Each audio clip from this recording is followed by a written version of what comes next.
Schiphol John Doe, identified as Bernard Luza. Schiphol, Amsterdam is in the Netherlands, and it has me a little bit confused. It appears the name is derived from a former armed forces base that was part of the defense line of Amsterdam. But now it's identified as the location of the airport. If anyone lives overseas and knows more about this, it would be awesome if you would comment.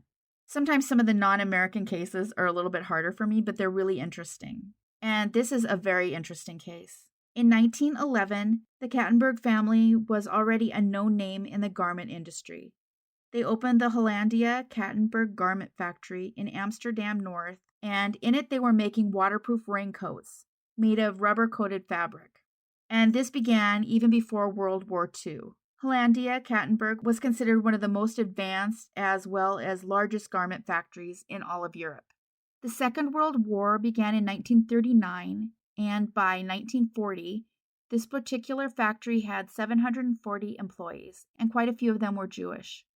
The country was considered neutral, but it was invaded by evil men from Germany. I'm not sure how to address them on here because if I use the N-word, they're going to suppress this video. But obviously you all know who I'm talking about as the evil group of men from Germany during World War II. So because I have to call them something, I'm going to just refer to them as evil occupiers, or EO for short. The EO began systematically deporting Dutch Jews to camps in Germany and Poland, and these of course were occupied by the EO. It would turn out that 70% of the country's Jewish population perished during the war, which is a much higher percentage than Belgium or France. Declassified records revealed that the EO had paid a bounty to Dutch police, and those officials would locate and identify Jewish persons. And this is what led to such a higher rate of people perishing. Despite what was going on elsewhere in the Netherlands, Jewish employees, though, at this factory were considered safe. And this was a huge relief for the workers as well as their families. Despite the fact that the EO had been deporting those they were able to identify as Jewish, these employees were given a provisional exemption from this. They couldn't be deported, nor could their immediate family members. So working here was considered a bit of a blessing. But the work they did here required some skills and was considered important. Although in November of 1940, all of the Jewish directors that were in high positions in this particular factory, they were forced to resign and they were replaced by non-Jewish managers. Although the Jewish employees who were non-management level, they were still safe. The exemption still stood. And this particular factory was filling a lot of German manufacturing commissions, and that just elevated how important they were because of this. However, the evil occupiers, or the EO as I'm calling them, they were considered very unhappy about this. What they cared about was quotas they had for how many people they captured and deported. And these particular quotas at the time weren't being met. So they would come up with a scheme to make a sweep of Jewish employees under the guise of saying that they violated the provisional exemptions. Although from what I can tell, this was just barely based on fact. There was a resistance group in the country trying to save everybody from the EO. And one of those in this group was arrested. This man's name was Samuel Dormans, and he went by the name of Sally. Sally Dormans had a notebook of names. Everyone listed in this book was Jewish, except for a woman named Martha. Dormans had briefly worked at the factory, and he was taken in by the EO and brutally interrogated. During this interrogation, he would claim that a large number of Jewish workers at the factory were working together to try to undermine the EO.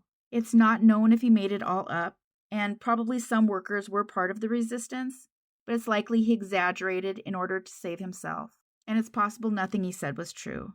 We know that he no longer worked at the factory, and that he had just for a short time until he himself was fired in May of 1941, over a year earlier. It's unclear why he was fired, but it's entirely possible that he held a grudge.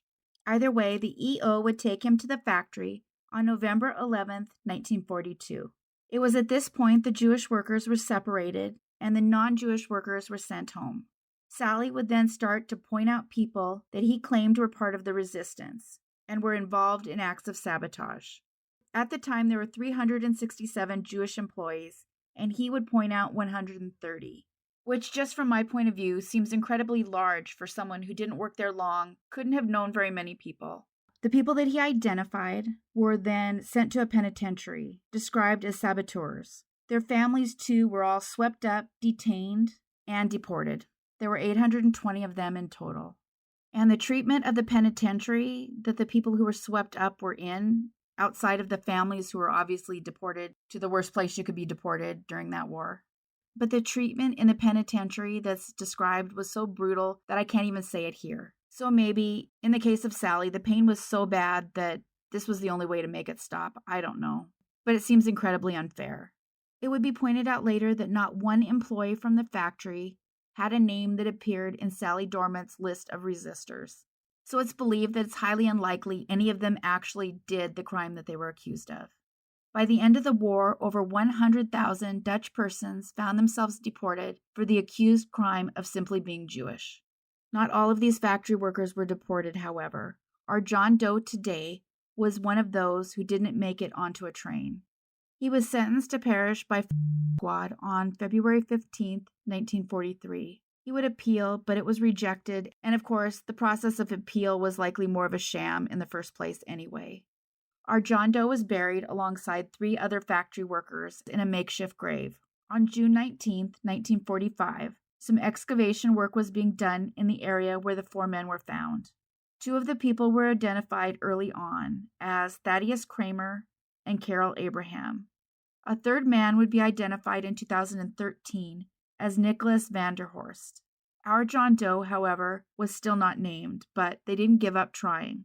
They would use genetic genealogy, and in 2023, the Dutch Defense Ministry Forensic Unit would find his cousin living in Australia. Once again, Bernard Luza had his name. Bernard's wife, Clara, and their young daughter, Eva, passed away at the camp they were sent to.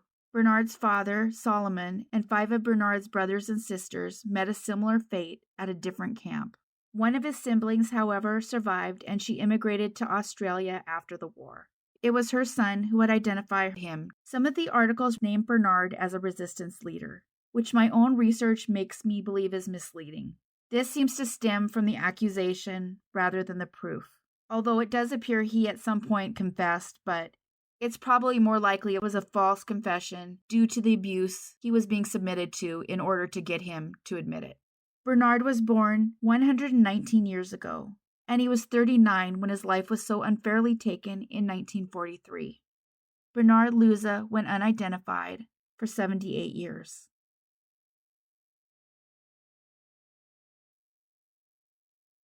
The Ashland City Jane Doe, also known as the Cheatham County Jane Doe, identified as Linda Sue Karnes.